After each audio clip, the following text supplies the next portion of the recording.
завод зерноочистительного оборудования – это команда профессионалов.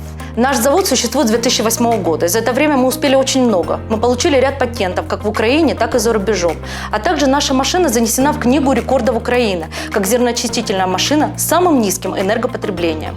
На протяжении многих лет мы поставляем зерноочистительную технику ведущим сельхозпроизводителям стран Европы, Азии, Африки, Америки, Австралии.